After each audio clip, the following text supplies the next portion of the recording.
Ich habe mir viel angeschaut, Mechaniker, Dachdecker, auch andere Sparten, und das hat mir das am besten zugesagt. Wir haben einfach die Arbeiten getaugt, dass ich mit mehreren Leuten gleich arbeite und nicht nur an einem und derselben Stelle bin, auch mehr unterwegs und mehr sehe, und ja, hat mir einfach am besten gefallen.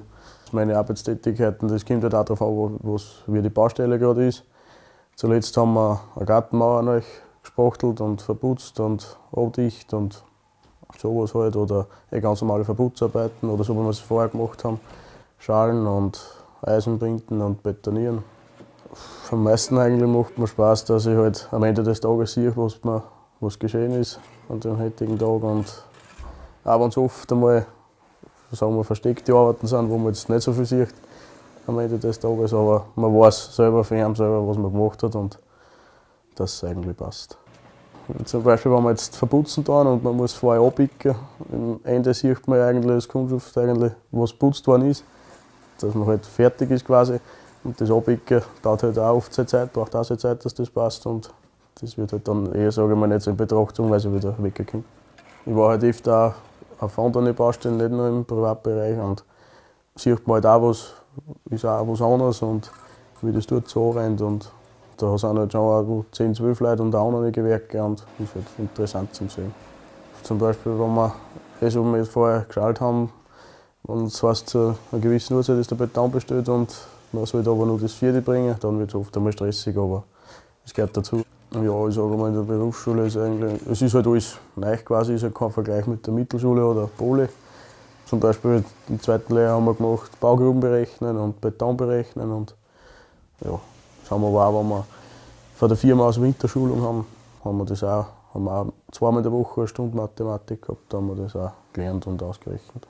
Ja, im Großen und Ganzen sollte man schon schwindelfrei sein, dass man da nicht, weil oft ist es dann doch einmal ein bisschen höher, als was man glaubt. Und man soll vielleicht ein bisschen, wenn man ein bisschen Kraft hat, weiß auch vielleicht kein Fehler nicht, weil gewisse Sachen sind auch schwer und anstrengend. Und ja, aber mit der Zeit, wenn man ich war am Anfang nicht so, und dann im Laufe der Lehrjahre ergibt sich das.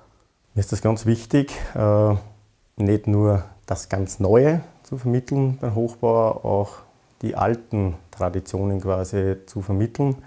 Der Trend geht in die Sanierungen, und deswegen ist mir auch ganz wichtig, diese alten Handwerke zu übermitteln, dass quasi die spätere Generation auch noch mal weiß, wie das Ganze gemacht worden ist. Also wie ziehe ich ein Gsims, wie funktioniert das, wie stelle ich das her, was für Aufbauweisen hat das. Es gibt beim Hochbau und auch beim Betonbau zwei Spezialisierungen, den Betonbau- und Hochbauspezialisten. Da ist eigentlich die Ausbildung, wird dann vertiefend durchgeführt und eher in die Betriebswirtschaftlichkeit hinein. Es wird die Lehre durchgeführt, dann meistens, sage ich jetzt einmal, einige Jahre auf der Baustelle quasi, dass sie einfach wirklich Erfahrung sammeln. Dann hinten nachher die Werksmeisterschule oder Polierschule, je nachdem wie sie genannt wird. Und dann quasi weiter, eventuell HTL, Baumeister, haben wir sehr viele Mitarbeiter quasi, was diesen Werdegang machen. Was ich bevorzuge, ich habe ihn selber eigentlich auch gemacht. Und man lernt halt das Handwerk von der Pike auf, sage ich jetzt einmal nicht. Und man weiß auch dann im Nachhinein, wovon man spricht, wenn man draußen auf der Baustelle später nochmal steht. Das ist das Wichtigste eigentlich. Ich schätze den Arbeitsmarkt eigentlich sehr gut und sehr sicher ein. Ich sage mal, gebaut wird immer wieder werden. Egal ob es jetzt Hochbau, Tiefbau, Holzbau oder wie vorher Energie, Telekom wie schon erwähnt. Ich glaube, dass nur der Trend wird sich quasi ändern. Bodenversiegelung, also ich glaube, man wird dort entgegenwirken und wird schauen, dass man wieder vorhandene Gebäude quasi saniert und die wieder auf Vordermann bringt, sage ich jetzt, anstatt den Neubaus. Aber gebaut wird immer wieder, und deswegen schaue ich sehr gut in die Zukunft.